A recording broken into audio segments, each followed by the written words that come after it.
Hey there guys, Spexy here with another piping hot slice of gaming history.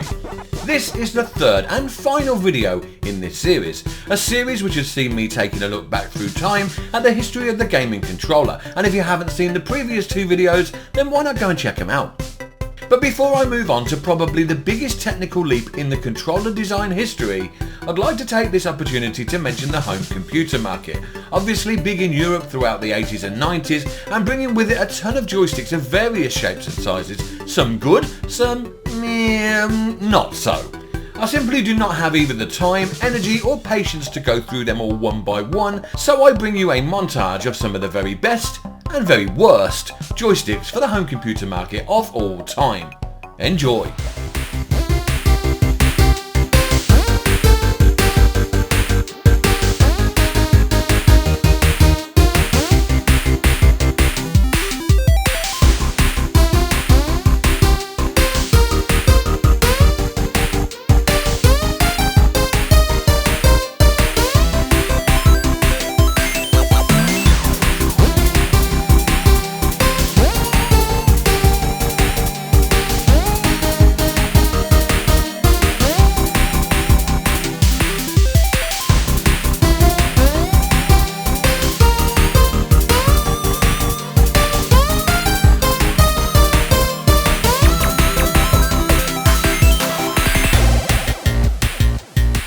And you're back in the room.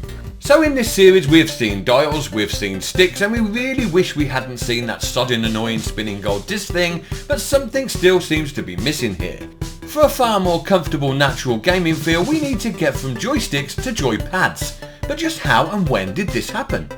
Well, for that we need to take a little sidestep for a second from video games to another form of gaming device. During the boom of the second gen consoles, it became apparent that the world was going gaming mad, and many electronics companies eager to make a quick buck set out to give the gamers what they wanted, whenever and wherever they wanted it. The game you could take anywhere.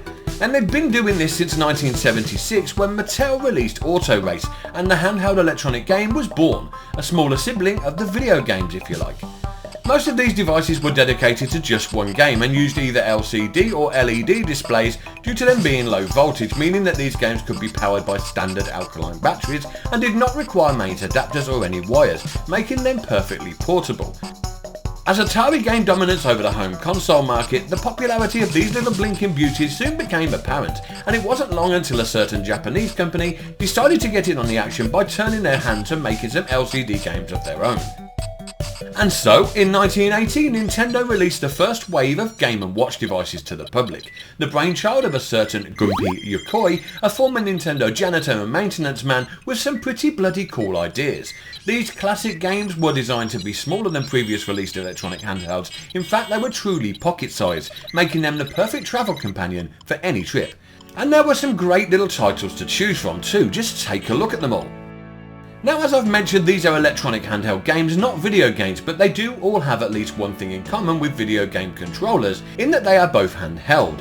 But take a look for a second, examine all of these Game & Watch machines released by Nintendo from 1980 to 1981. Notice anything missing?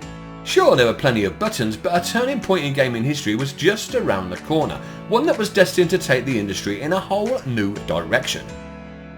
Say hello to Donkey Kong.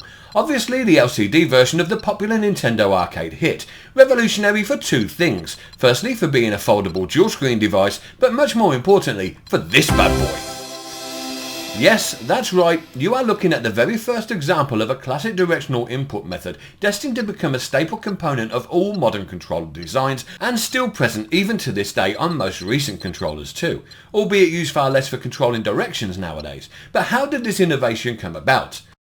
Well, in 1982, Gunpei faced a problem whilst bringing the popular Donkey Kong from the arcades to the Game & Watch series. How could he create a better, more accurate way to control the action than in his previous games? The obvious choice would have been a joystick, like the arcade original, but of course that would have been a rather uncomfortably tiny stick and made the game impossible to fold unless it unscrewed, and then there will be the whole question of where to store it in the meantime, and what if the damn thing got lost?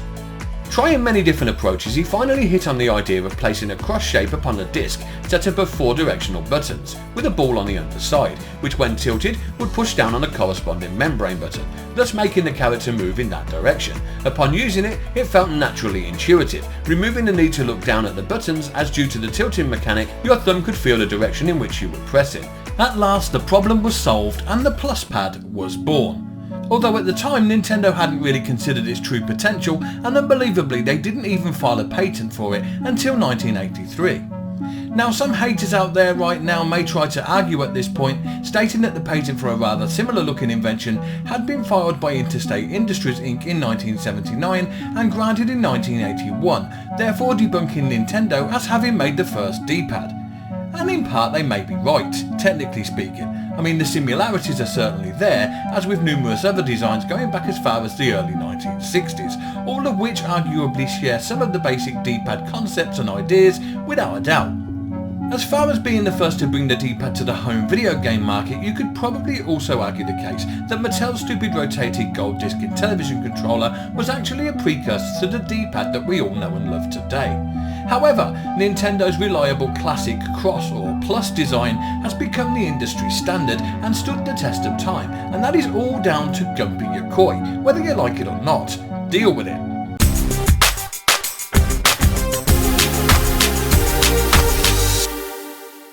So having turned our attention to electronic games there for a while, how did the D-pad, or rather Plus Pad, make its leap into the console world, and why was it such a game changer? Well, the answer lies with Nintendo once again and its Famicom or Family Computer, released in Japan on July 15th, 1983, alongside its main competitor Sega's SG-1000, released on the same day. During the conception of the Famicom, there had been some dispute over which type of control input to use with the new machine, and during one of these discussions it was suggested that they try Gunpei's D-pad, or Plus Pad as it was then known. And after hooking up a Game & Watch interface with a prototype Famicom, the results spoke for themselves. This new gamepad was not only far more comfortable than previous joysticks had ever been, it was also lightweight, sleek looking, and most importantly it just felt right, giving you a true sense of control. The Plus controller was the end result, and the Famicom shipped with 2 of these pads and a handy little slot on the side of the console to slide them into when not in use.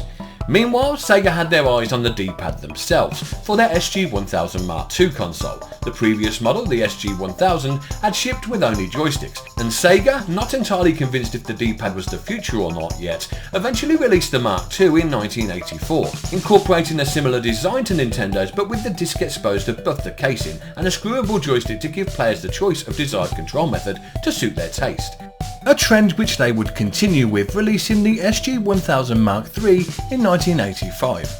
Sega's design, obviously borrowed from Nintendo's, differed enough not to get them sued, and for the next few years both companies would continue to make consoles with this new input method. The Famicom hit the American shores as the Nintendo Entertainment System, or NES for short, while Sega's SG-1000 Mark III became much better known in the West as the Master System, both units shipping with gamepads featuring a D-pad and 2-button configuration.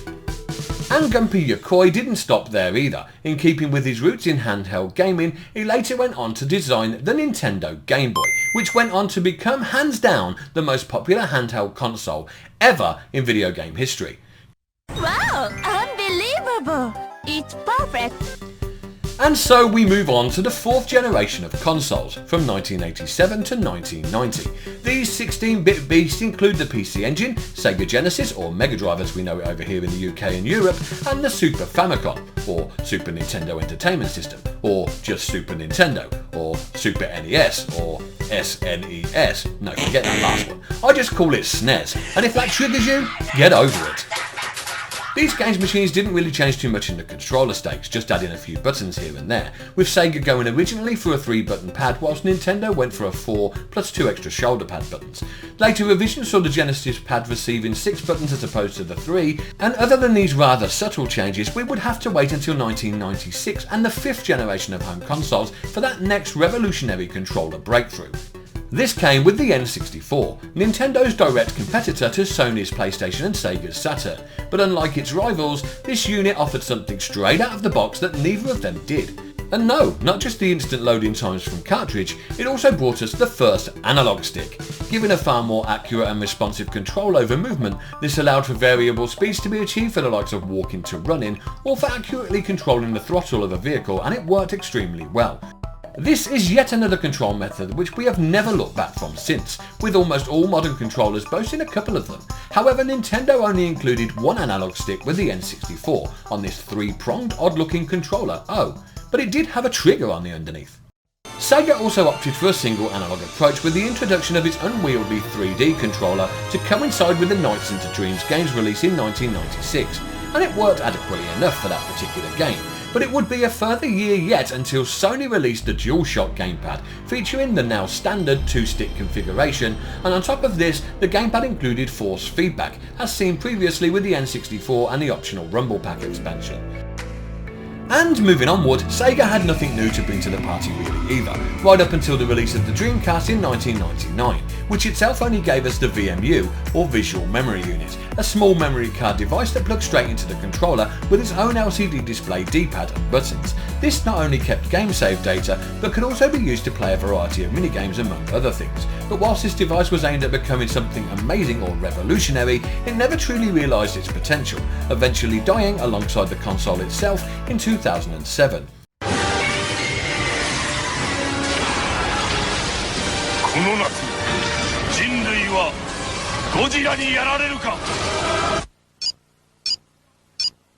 ゴジラをやるか、どちらかです。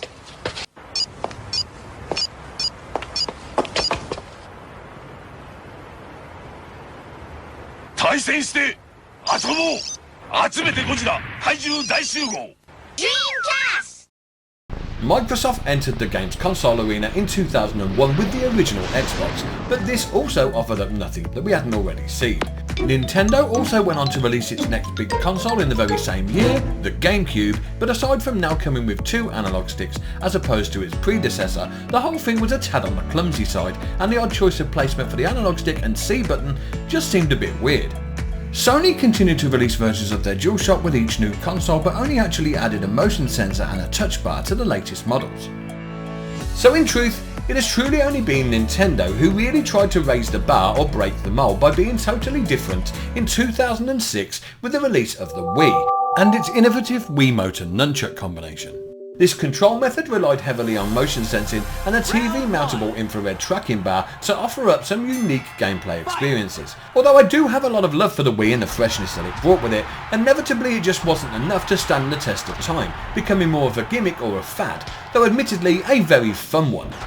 Both Microsoft and Sony also tried their hand at a bit of motion detected control, with the Kinect for the Xbox 360, which incorporated a camera to detect player movement, and the Move for the PlayStation 3, which detected movement by the means of tracking a glowing ball on the end of a wand control. The Move has since been upgraded in its PS4 form to work as a VR controller, which is pretty cool. But for me personally, and I think like most people, I find the controls found on the Xbox and PlayStation style pads to be my go-to setup right now, and I don't really see that changing anytime soon. But aside from VR, will there ever really be another massive breakthrough in game controller technology? And if so, what do you think it might be? I'd be very interested to hear your thoughts.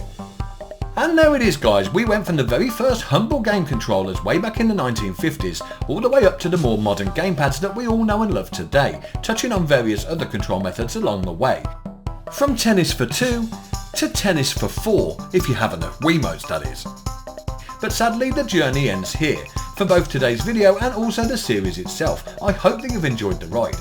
Don't forget to check out the previous 2 videos in this series if you haven't already done so. But I hope that you've enjoyed today's video at least, and if you did then why not spank the hell out of that thumbs up button, and don't forget to subscribe for more retro goodness. I've been Spexy, you've been truly joyful, and I look forward to looking backwards with you again in the next episode. See you soon, bye for now.